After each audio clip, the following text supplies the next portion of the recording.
There are some key technical differences between a workgroup and domain that we have to be aware of. To take a look at the workgroup first. A workgroup, something like this, you would typically see on a home network, a very small network. In a workgroup, there is no centralized authentication. What that means is that if you have 3 computers, we'll say these are in your home network, and I'm just going to call them computers 1, 2, and 3. If you want to log into these computers, let's say you're Bob Ross, you need to log into all 3 of these computers from time to time. What you would have to do, assuming computer 1 is your primary computer, but you want to log into computer 3, someone would have to go to computer 3 and would have to create a user account for Bob Ross on computer 3. That's the only way you would be able to log into it. These computers have no relationship to each other than they physically reside on the same network. That's it. There's no shared authentication or anything like that. Somebody would have to create a user account on any of those computers if you actually wanted to log into it. There's also no centralized administration. What we mean by that, if I want to configure the firewall, I have to physically touch each of these computers. So there's no place you can go and say, I want to configure this setting and I want it to apply to all 3 computers right now. You can't do that in a workgroup environment. Each computer has to be configured independent of the others. There's also a technical limit, maximum of 20 computers supported. Now, what that actually means, let's say you have a shared folder on computer 1.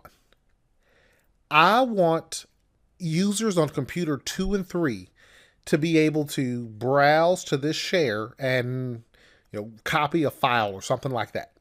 Well, if you only have these 2 computers, that's fine. But let's say you have 25 computers. If you have 25 users on different computers that try to browse the share at the same time, they're actually going to get an error message that tells them the maximum number of connections has been exceeded. So when this says max of 20 computers supported, the reason I use the word supported is because that would be concurrent connections. More than 20 computers, you could potentially run into problems. Now, you could have 100 computers in your workgroup. As long as they don't try to access the same shared resource at the same time, that's a non-issue. So from a support point of view, 20 would be the limit. A workgroup is also considered to have low security. Now, some people try to debate this, but that is Microsoft's stance, that it is low security. What's interesting is the reason they say it's low security. Now, Windows 10, you can say that's a secure operating system. It is the most secure operating client OS that Microsoft has ever released. Server 2019 is the most secure server operating system. But the reason in a workgroup we have low security is in a workgroup is because you have to configure each individual computer. For example, let's say you want to block an application. I'm just going to write block app. Well, you want to do that on all these computers. That would actually mean you have to go to the firewall on computer 1 and you have to block that application. Then somebody has to do that on computer 2, then on computer 3, individually, one at a time. If you're deploying Windows updates, same thing. Has to be done on one computer at a time. So really, the low security actually loops back to no centralized administration. More things just fall through the cracks. Contrast that with a domain environment. It's really the opposite in many ways. In a domain environment, we have centralized authentication. What we mean by that, let's say you have your 3 computers.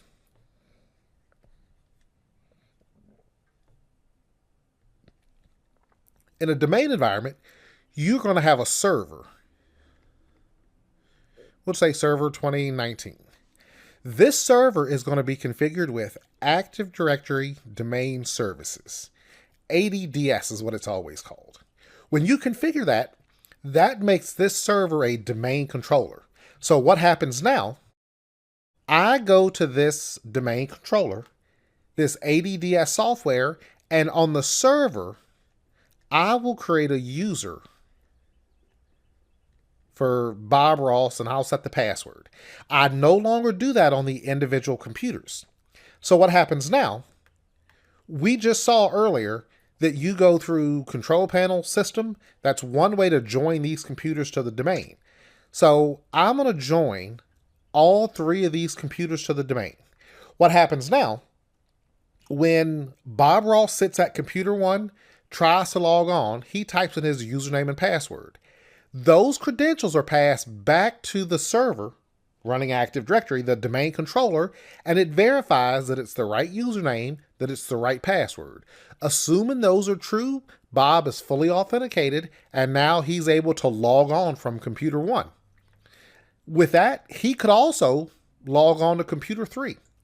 Let's say at work, computer 1, that's Bob's primary computer, but the hard drive failed in that machine. And it's going to take us a while, maybe half a day, because we have to, get a hard drive. Somebody has to take the time to put it in. Well, we don't want Bob to be unproductive for the half a day while we, get somebody to replace his hard drive and reimage his machine. So what we do is give Bob Ross computer 3, a loaner computer. Well, now Bob, who has never used this computer before, he'll sit at this computer and he'll sign in using his username and password, but it gets passed back to the domain controller. Username and password correct, Bob is fully authenticated. He has access to the same applications on the network, the same resources on the network, like shared folders, websites, all those things, independent of the computer he is actually using. So that's our centralized authentication. We also have centralized administration. Let's go back to the firewall example. If I wanted to block a certain application on all computers in the entire domain, that could be dozens, hundreds, thousands, even tens of thousands of computers. I could go to my domain controller, and we'll use this utility called group policy. We dig more into that shortly, but through group policy, I can manage more than 3,000 settings. I would simply add a firewall rule that says block a specific application. Now, that rule actually processes out to all the computers in my domain if that's what I want. But it's going to apply to multiple computers, so it eliminates the need of me going from one computer to another, making a change. You can centrally administer all your configurations and restrictions. So for that reason, this is considered to have high security, just because it's more simplistic to manage compared to a workgroup where you're touching every single computer. And there is no limit to the number of computers that can be joined to a domain.